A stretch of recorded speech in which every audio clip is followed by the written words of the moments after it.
Assalamualaikum warahmatullahi wabarakatuh. Nama saya Revido Alfirmansyah, absen 28 dari kelas 10 IPS 4. Di sini saya akan membahas materi tentang bank sentral dan kebijakan moneter.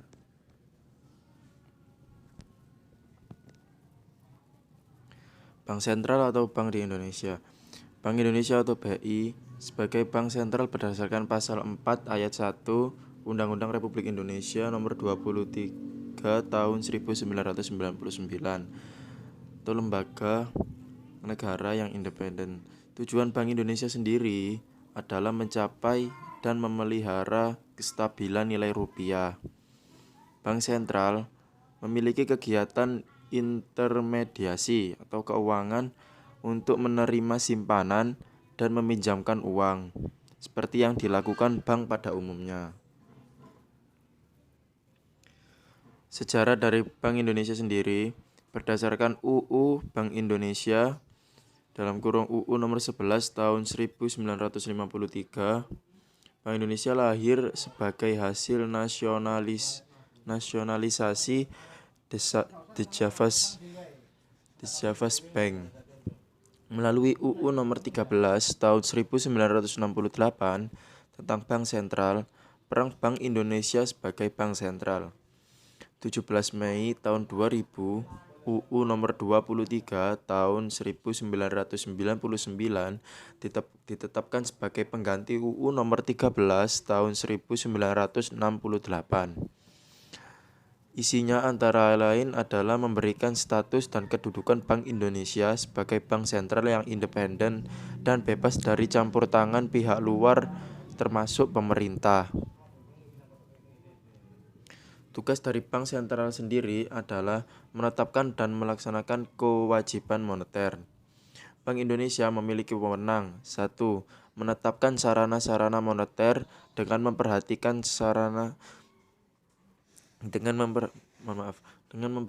sasaran laju inflasi yang ditetapkannya. Melakukan pengendalian moneter dengan menggunakan cara-cara yang termasuk tetapi tidak terbatas pada operasi pasar terbuka di pasar uang baik rupiah maupun valuta asing. Penetapan tingkat diskonto dalam kurung D ataupun K bukan bunga Bank Indonesia. Menetapkan cadangan wajib minimum dan pengaturan kredit dan pembiayaan. Notis tingkat diskonto untuk produk keuangan juga pendek. B. Mengatur dan menjaga kelancaran sistem pembayaran. C. Mengatur dan mengawasi bank umum.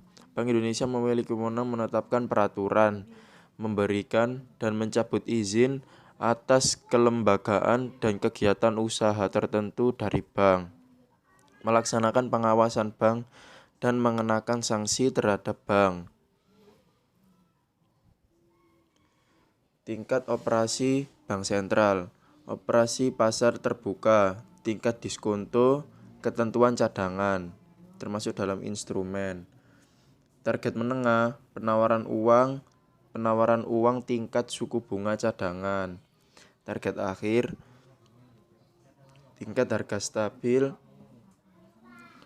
pengangguran rendah, pertumbuhan GDP.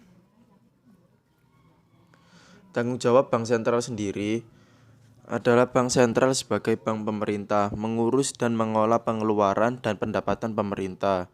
Kedua, bank sentral sebagai banknya bank atau memberikan pinjaman kepada bank umum sebagai sumber pinjaman terakhir atau leader of the last resort. Ketiga, bank sentral sebagai regulator pasar uang atau falas. A. Menjaga kestabilan nilai kurs mata uang. B. Mengawasi jumlah uang yang beredar untuk menghindari masalah ekonomi atau inflasi. Keempat, bank sentral sebagai bank sirkulasi, yaitu menambah jumlah uang yang beredar sesuai dengan kebutuhan perekonomian dan mengganti uang yang sudah rusak dengan uang yang baru. Kebijakan moneter. Kebijakan pemerintah untuk mengendalikan perekonomian melalui jumlah uang yang beredar yang dilakukan oleh bank sentral. Kebijakan kuantitatif salah satunya adalah open market operation atau menjual atau membeli surat berharga, reserve requirement, menetapkan cadangan, the discount rate mempengaruhi tingkat bunga diskonto. 2. Kebijakan kualitatif, selective credit control atau pengawasan THD terhadap kredit, moral suasion atau himbauan moral. Open market operation, expensive monetary policy, meningkatkan jumlah uang beredar dengan membeli kembali SBI atau obligasi pemerintah, surat utang dari pemerintah kepada investor. Uang beredar naik, maka suku bunga turun. Suku bunga turun, investasi, konsumsi, net ekspor naik. Investasi naik, GDP real naik, pengangguran turun. Tetapi akhirnya tingkat harga naik, inflasi naik sehingga akan dilakukan kebalikannya.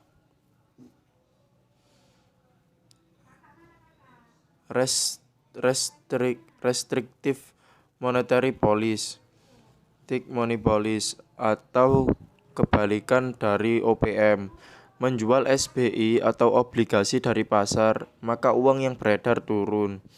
Uang turun, maka suku bunga naik. Suku bunga naik, maka inflasi konsumsi net turun. Investasi turun, maka pengaruh meningkat, yang pada akhirnya inflasi turun. Kedua kebijakan di atas dilakukan untuk memanage inflasi agar terkendali dan dilaksanakan 1 sampai dengan 2 tahun. Mohon maaf. Bank komersial memiliki 2 cadangan tunai atau uang tunai yang disimpan di bank untuk memenuhi kewajiban bank kepada nasabah. Giro wajib minimum atau GWM merupakan rekening bank komersial di bank sentral. GWM 5%, berarti bank komersial wajib menyimpan dana di dalam rekening di bank sentral minimal 5% dari dana pihak ketiga yang dikumpulkan bank tersebut. Semakin tinggi cadangan, semakin sedikit dana pihak ketiga atau seperti deposito yang dapat disalurkan sebagai pinjaman dan investasi. Efek penggandaan menjadi kecil. The discount rate mempengaruhi tingkat bunga diskonto. Bank sentral menetapkan tingkat bunga diskonto pada bank umum ataupun komersial. Dalam kondisi perekonomian lesu, bank sentral seharusnya menurunkan tingkat bunga diskonto. Tingkat diskonto juga merupakan tingkat pemotongan nilai dari pinjaman terhadap nilai nominalnya. Contoh, tingkat diskonto 5% untuk sertifikat Bank Indonesia atau SBI. 1 bulan berarti SBI dengan nilai nominal tertentu, misal 1 miliar, dijual dengan harga 950 juta, dipotong per diskonto 5%. Pada saat jatuh tempo, 1 bulan kemudian, Bank Sentral menebus SBI tersebut senilai 1 miliar. Selective Credit Control, pengawasan agar pemberian kredit diutamakan pada sektor-sektor produktif. Yang diawasi adalah corak peminjam dan bentuk investasi yang dilakukan. Misal, pemerintah ingin mendorong perkembangan industri kecil dan menengah. Kreditnya bersifat lunak, baik bunganya maupun jangka waktu pengembaliannya. Moral suasion, Bank sentral melakukan ajakan atau himbauan kepada bank umum untuk membantu pemerintah dalam melaksanakan program tertentu. Contoh, bank umum diminta mengurangi pemberian pinjaman pada saat bank sentral menghendaki uang ketat. Menghimbau melakukan ekspansi untuk melonggarkan uang beredar. Keberhasilan kebijakan moneter ini sangat tergantung kepada kemauan bank umum untuk melakukan himbauan tersebut. Cadangan emas BI sebagai backup agar mata uang yang dicetak nilainya tidak turun karena berlebihan. Mengapa emas nilai stabil sebagai alat ukur?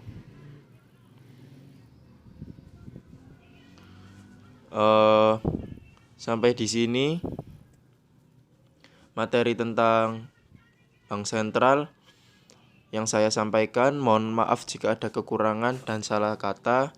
Saya Revido Alfirmansyah, saya akhiri. Wassalamualaikum warahmatullahi wabarakatuh. Terima kasih.